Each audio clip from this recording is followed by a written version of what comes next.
नमस्ते दोस्तों, आप लोगों का मेरे YouTube चैनल पर स्वागत है। आज जानिए जित्या व्रत की कथा के बारे में। भगवान जिमूत्यवाहन की कथा।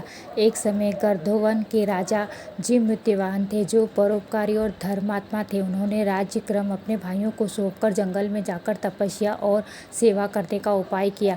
एक दिन जिमूत्यवाहन को एक वृद्धा रोते हुए मिली। उसे बताया कि वह नाग वंश की स्त्री है। उसका बेटा शंखचूड़ और रोज गरुड़ पक्षी द्वारा एक नाग को बलिदान देना पड़ता है। उस दिन उसके बेटे का भी नंबर था। जिमूत्यवाहन ने वृद्धा से कहा कि वह स्वयं बलिदान स्वरूप गरुड़ को अपना दे और पुत्र को बचाए। उन्होंने ऐसा किया। उन्हें लाल कपड़ा पहनाकर चट्टान पर लेटा दिया गया जहाँ गरुड़ आता था। गरुड़ ने उन्हें पकड़ लिया, लेकिन जब जिमूत्यवाहन ने त्याग और साहस को देखा तो गरुड़ अब उसके प्रति प्रभावित हुआ।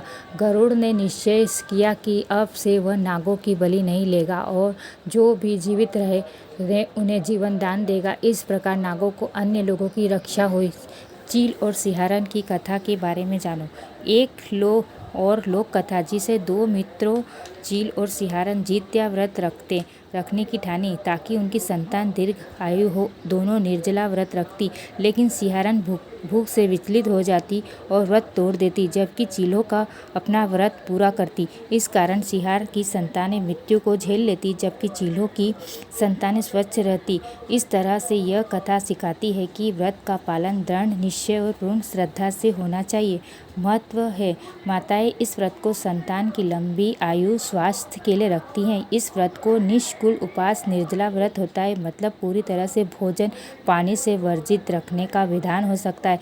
कथा यह सिखाती है कि त्याग, स्त्री की श्रद्धा और व्रत के नियमों का पालन, ये सब मिलकर व्रत को सफल बनाती है। व्रत की तिथि। जित्या व्रत हर साल अश्विन मास की शुक्ल पक्षमी अष्टमी के दिन मनाया जाता है। व्रत के 3 का हो सकता है, जिसमें पहला दिन नहाया खाया यानी व्रत के पूर्ण स्नान, ध्यान और भोजन।